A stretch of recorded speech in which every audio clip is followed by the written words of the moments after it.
and welcome back to my channel. My name is Janine Bailey and I create videos based on my experiences traveling around Africa. Right now I'm in Ghana. Firstly, I want to say a big apology for not having a video out for over 2 weeks now. A lot has been going on recently and my time has been occupied by helping people who have been going through a lot of issues in one way or another. Again, I'm at one with nature, so you're going to be hearing a couple of roosters and maybe some people talking in background, but I hope you can hear me clearly and I hope that I'm able to get this message across. What I'm going to talk about today is something quite serious, quite controversial, quite political, and it's not something I usually do, talk about stuff like this, but I'm in a situation where I need to say this. I need to let people know what is going on in Ghana and how it's affected somebody very close to me. So let me start by talking about the background of it so that you can understand how this all began and what's going on. Right, so there's an area called Kwayu in Ghana, and in that area Chinese people have purchased land from the government so that they can mine gold. So they purchase it from the government at a certain amount of, a certain price, and then they dig the gold, get the gold from the ground, and then they take it back to their country, and it's worth billions and billions and billions. I don't even know how much. So my friend Nana, who you know, he was working for them, and when I learned that he was working for the Chinese, I was like, what are you doing? I was so upset about it. But I understand, in Ghana there are people who are not very fortunate, and sometimes they may have to do things they don't want to do so that they can support their families. But when Nana told me of what is going on, or what was going on at the time, I was in tears. I was really upset. I didn't know it was that bad.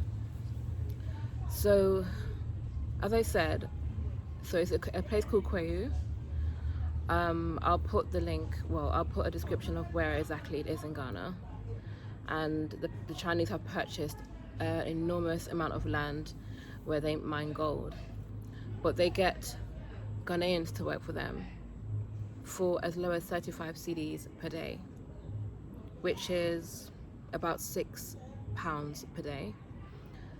They have security there who are also Ghanaian, and they have to hold guns to ensure that nobody comes to steal the gold or rob them. And they also have people who have to literally be in very, very deep soil digging and cleaning and clearing. It's a lot of work, and they get paid like pennies, like nothing. They don't get paid any money. It's nothing. I think they walk out with about 130, 440 pounds a month. So it's quite a serious issue.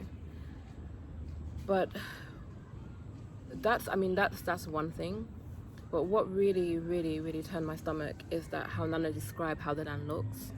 It has to be dug very, very deep down, so it means that the land is ruined, so it can never be used again. And also it means that there's an issue with water for people in the area, so people in the area don't have clean water to drink. And the Chinese people have promised them that they'll dig a borehole so that they can have clean water, and they haven't done this. But it does get worse. He said that when he saw the state of the land, it made him throw up. Like, it was just disgusting. He couldn't believe it. Excuse me, that's midnight. I'm making noise in the background. But then also, what really, really sickened my stomach is the fact that he said that the Chinese men, so they're like in their 30s, around their 30s, they are sleeping with high school or school girls, right? So what they do is, the schoolgirls know that the Chinese will give them money, like 1,000 cedis, like 130 something pounds, and they will sleep with them. Now these girls are from the age of 11 years old, up until the age of 15, because they say over 15 they're too old for them. Can you imagine that? I was just so disgusted to learn that. So not only are they stealing from Ghana in a sense, but they're also basically raping children, right? So I said to Nana, what about the parents? What do they say? And he goes, the parents actually encourage it, because what they would do is take the money and give it to their parents. So the parents actually encourage them sleeping with these Chinese men. And that, like, how can that happen? I said, so what I said, why is no one doing anything about it? What's going on? And he said a lot of times police has come there and it's been reported, but the police come and they're bribed. So they take the money and then they go, and that's it. Because the Chinese have enough money to pay these people off, you know.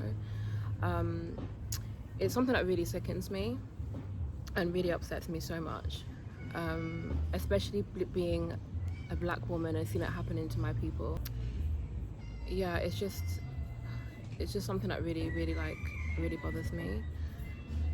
So eventually Nana told me more about the story and how dangerous it is, because several people have come to rob them a few times, as in quite try and get the gold. I mean, in a way, like, Ghanaians are trying to fight and get their money back. You get their gold back, it's their land, it's their gold. But at the same time, it means that security guards can be hurt and they're in a lot of danger. You know, they're not paid enough to be in that amount of danger. And there have been shootings. There was a time that Nana told me about where he just happened to be at another place. He's meant to be in the car, and he said that they shot at the car. It's bulletproof, but they were shooting at the car, and people have been shot there. It's pretty serious. So the point of me talking about this today is not just because of what the Chinese are doing or what's happening in the land, but it's also because it affects, you know, someone close to me as well. So I was like, Nana, you can't stay there, like, you need to leave. So he did. He finally left the job and said, you know, I can't be part of this, because it's like I'm condoning what's going on. But he has a best friend called Daniel, and Daniel's the one who told him about this job. So it's June now, and Daniel was working there since November last year, 2020, and Daniel's also witnessed quite horrible things as well. So from what I've understood is that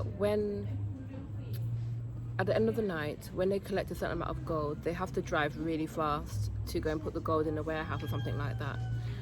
And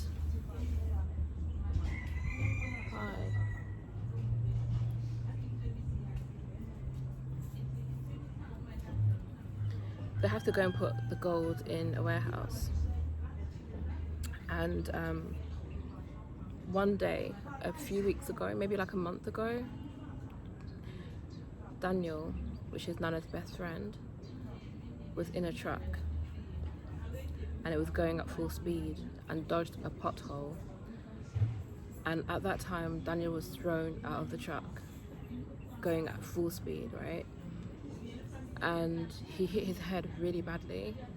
And he said he remembers nothing. He remembers being in the truck, and then he remembers waking up in hospital with somebody, like doctors injecting his head. He had drips or tubes everywhere. And he was so confused. I'm not sure how long he was out for. Well, he was out for a good several hours. And his boss said, you need to go, because Daniel's like, I'm going to stay here and recover. The boss was like, the Chinese boss, he's like, you need to go home to your family so they can take care of you. So I think he was in hospital for 2 or 3 days. He ended up discharging himself. I think maybe it's to do with the hospital bills. So the boss paid him for that month and told him to return home. But he couldn't go home to his sister and his girlfriend because he now owes the landlord money. So he spent a lot of money on his hospital bills for treatment. Luckily he survived. So he's at Nana's house now, and Nana's taking care of him. Nana has been amazing. Like, I don't think I've ever seen such a beautiful friendship between two men. It is so beautiful to witness. Nana has ensured that Daniel eats, takes his medication, he massages his back, and he's just a caring, kind, loving person, and it's really helped to take care of Daniel.